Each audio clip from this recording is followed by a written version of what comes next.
Hello friends, स्वागत है आपका मेरे चैनल सफलता का अड्डा पर। और आज है 8 जुलाई 2020। आइए देखते हैं आज के करंट अफेयर का हमारा पहला क्वेश्चन क्या है। तो आज का हमारा पहला क्वेश्चन है, अमेरिका ने किस संगठन से आधिकारिक रूप से अलग होने की घोषणा कर दी है। तो अमेरिका जो है इसने कौन से संगठन से आधिकारिक रूप से अलग होने की घोषणा की है। तो अमेरिका ने हाल ही में विश्व स्वास्थ्य संगठन से यानी कि वर्ल्ड हेल्थ ऑर्गेनाइजेशन से, जिसको वो भी कहा जाता है वर्ल्ड हेल्थ ऑर्गेनाइजेशन से अलग होने की आधिकारिक रूप से घोषणा कर दी है। अब अमेरिका, एक सवाल यह है कि अमेरिका वर्ल्ड हेल्थ ऑर्गेनाइजेशन से अलग क्यों हुआ है, ये क्या कारण रहा है।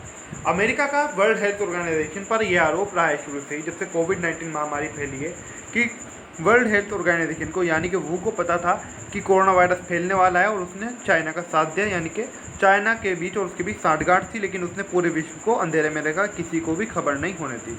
साथ ही साथ अमेरिका ने वो को चाइना की कठपुतली भी करार दिया और इसका मतभेद पहले से चल रहा था वो से, और इसने इसको फंड देना भी बंद कर दिया था अमेरिका ने। और अब इसने पूरी तरीके से अपना आधिकारिक रूप से वो से अपना कनेक्शन, अपना नाता तोड़ लिया है और उसकी घोषणा भी कर दी है विश्व स्वास्थ्य संगठन से, यानी कि अब अमेरिका अलग हो गया है। अब बात अगर हम विश्व स्वास्थ्य संगठन की करें, यानी कि वर्ल्ड हेल्थ ऑर्गेनाइजेशन की करें, इसकी स्थापना हुई थी 7 अप्रैल 1948 को। कब हुई थी? 7 अप्रैल 1948 को इसकी स्थापना हुई थी और जेनेवा स्विट्जरलैंड के अंदर वर्ल्ड हेल्थ ऑर्गेनाइजेशन का मुख्यालय स्थित है। कहाँ पर है? वर्ल्ड हेल्थ ऑर्गेनाइजेशन का मुख्यालय जेनेवा स्विट्जरलैंड में है। अमेरिका की बात करें तो राजधानी यहाँ की वाशिंगटन डीसी है और राष्ट्रपति यहाँ के डोनाल्ड ट्रंप हैं। अगला क्वेश्चन है हमारा। अगले क्वेश्चन की ओर बढ़ने से पहले अगर आपने अभी तक हमारे चैनल सफलता का अड्डा सब्सक्राइब नहीं किया तो प्लीज़ जरूर सब्सक्राइब कर लें और प्लीज़ कमेंट करके जरूर बताएं कि आपको वीडियो कैसा लगा है। विश्व चॉकलेट दिवस। तो विश्व चॉकलेट दिवस कब मनाया जाता है? विश्व चॉकलेट दिवस मनाया जाता है प्रत्येक वर्ष 7 जुलाई को। कब मनाया जाता है?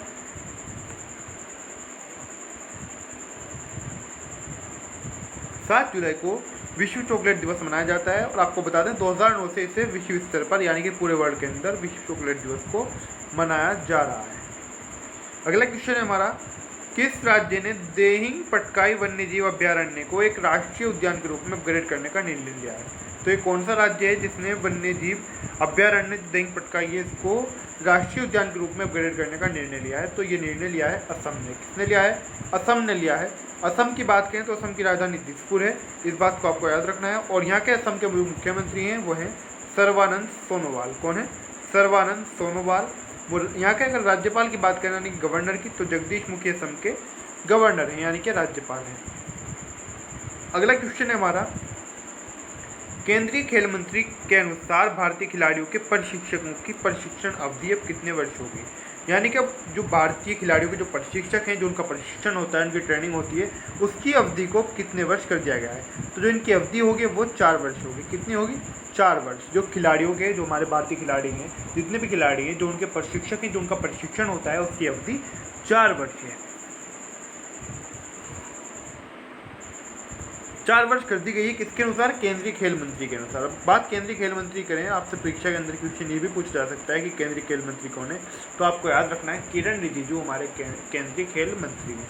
अच्छा, इसके अंदर देशी और विदेशी प्रशिक्षक दोनों आ गए, चाहे कोई इंडियन ट्रेनर हो, चाहे कोई बाहर का हो, नॉन इंडियन हो, तो उसके अंदर कोई भी हो, जो भारतीय खिलाड़ी जो हैं उनको जो प्रशिक्षण देगा, चाहे वो देशी हो चाहे विदेशी हो, तो उसकी जो अवधि है वो 4 वर्ष ही रहेगी। ठीक है, आगे बढ़ते हैं, देखते हैं अगला क्वेश्चन क्या है। अगला क्वेश्चन है हमारा, विश्व बैंक ने राष्ट्रीय गंगा नदी बेसिन परियोजना के लिए भारत को कितने रुपए देने का समझौता किया है? तो भारत को कितने रुपए देने का समझौता किया है राष्ट्रीय गंगा नदी बेसिन परियोजना के लिए विश्व बैंक ने, यानी कि वर्ल्ड बैंक ने? तो ये क्या है? 3023 करोड़ रुपए। कितना? 3023 करोड़ रुपए देने का लिए समझौता किया है।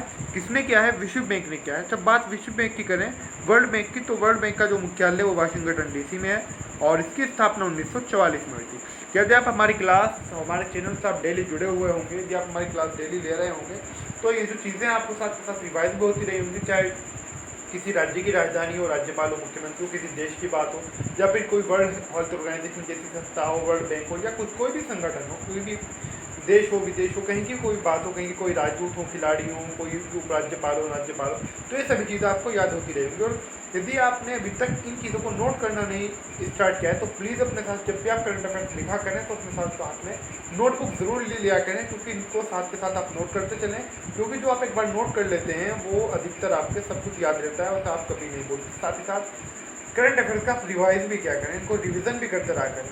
जो भी आप करंट अफेयर्स कर लेते हैं उसका एक महीने में या 15 दिन में उसका रिवीजन भी जरूर करते रहें। उससे क्या होगा कि आपकी जो करंट अफेयर्स है वो बनी रहेगी, आपकी याद रहेगी, और बाद में जो ज़्यादा कोर्स इकट्ठा हो जाता है, ज़्यादा सिलेबस हो जाता है, उसकी स्थिति आपको नहीं बनेगी, नहीं आपको ज़्यादा परेशानी उठानी पड़ेगी। प्लीज़ वीडियो को लाइक करते रहें, शेयर करते रहें। आगे बढ़ते हैं, देखते हैं अगला क्वेश्चन क्या है। अगला क्वेश्चन है हमारा, वैश्विक रियल एस्टेट पारदर्शिता सूचकांक में 34वें स्थान पर 34वें स्थान पर किस देश को रखा गया है? 34वें स्थान पर रखा गया है भारत को। किसको रखा गया है? भारत को रखा गया है। बात अगर हम भारत की करें तो इसके बारे में आपको विशेष रूप से बताने की कोई ज़रूरत नहीं है कि अगर यहाँ पर इसका आंसर होता ब्रिटेन होता या फिर बांग्लादेश होता तो उसके अंदर आपको बताया जाता है बांग्लादेश की प्रधानमंत्री शेख हसीना है, यहाँ की राजधानी ढाका है। क्योंकि भारत के बारे में आप सभी जानते हैं, राजधानी हमारी नई दिल्ली है, राष्ट्रपति हमारे श्री रामनाथ कोविंद है, प्रधानमंत्री हमारे नरेंद्र मोदी हैं। तो ये सब बातें आपको बताने की कोई आवश्यकता मुझे नहीं लगता है।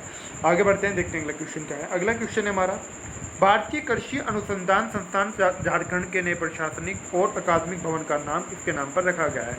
अभी हाल ही में जो झारखंड राज्य है वहाँ के जो भारतीय जो कृषि अनुसंधान संस्थान है इसका जो नया प्रशासनिक भवन बना है, आपको याद रखना है, भारतीय कृषि अनुसंधान संस्थान का जो नया प्रशासनिक और अकादमिक भवन है झारखंड के अंदर, उसका निर्माण हुआ है, उसका नाम रखा गया है श्यामा प्रसाद मुखर्जी के नाम पर। किसके नाम पर?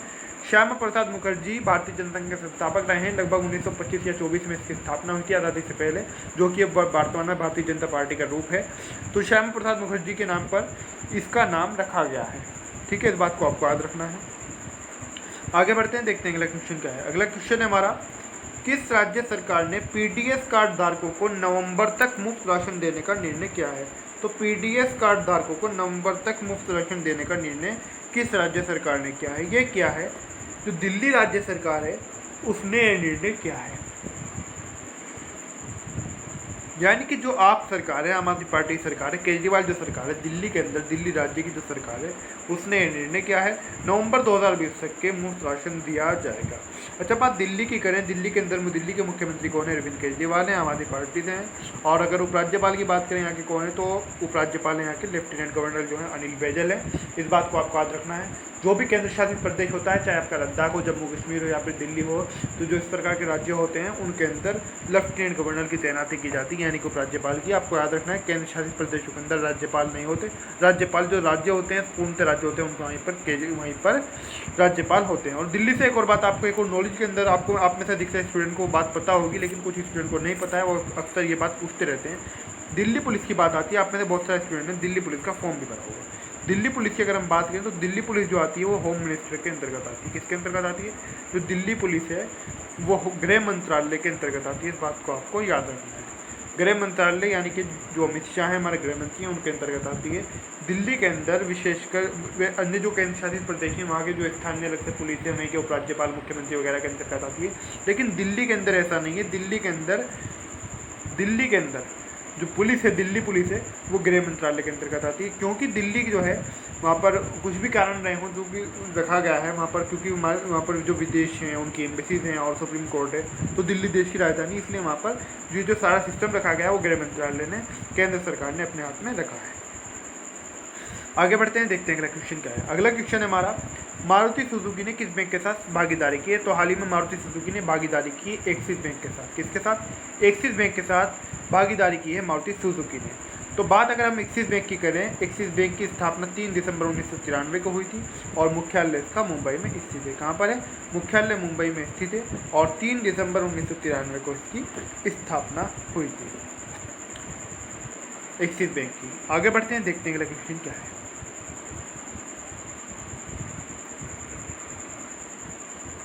अगला क्वेश्चन है हमारा, नेपाल भारत मैत्री विकास सहयोग कार्यक्रम के तहत भारत ने नेपाल में किस विद्यालय का निर्माण कराया है? तो ये निर्माण चल रहा था जो पूरा हो गया है। ये कौन सा विद्यालय जिसका निर्माण पूरा हुआ है और किस प्रक्रिया के तहत हुआ है? ये हुआ है भारत नेपाल मैत्री विकास सहयोग कार्यक्रम के तहत संस्कृत विद्यालय का निर्माण कराया है भारत ने नेपाल के अंदर। अगर बात हम नेपाल की करें तो नेपाल की राजधानी काठमांडू है। यहाँ के जो प्रधानमंत्री हैं वो के.पी. शर्मा ओली, जो आजकल हाल ही में विवादों में भी चल रहे हैं अपनी स्थानीय राजनीतिक पार्टी को लेकर। तो आपको याद रखना है, राजधानी नेपाल की काठमांडू है, प्रधानमंत्री आगे के.पी. शर्मा ओली है। आज की तो हमारी करंट अफेयर वहीं पे समाप्त होती है। आपको वीडियो कैसा लगा प्लीज़ कमेंट करके जरूर बताएं। कमेंट करना बिल्कुल भी ना भूलें, हम आपके कमेंट का इंतजार रहेगा। और प्लीज़ अभी तक आपने वीडियो को लाइक नहीं किया तो शेयर नहीं किया तो प्लीज़ लाइक और शेयर करना बिल्कुल भी ना भूलें।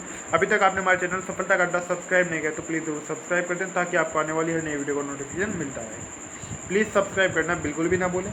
और हमारी कोविड-19 ट्यूशन की क्लास चल रही है, क्लास नंबर हमारी 14 आ चुकी है, हमारी क्लास नंबर 15 बहुत जल्द आने वाली है।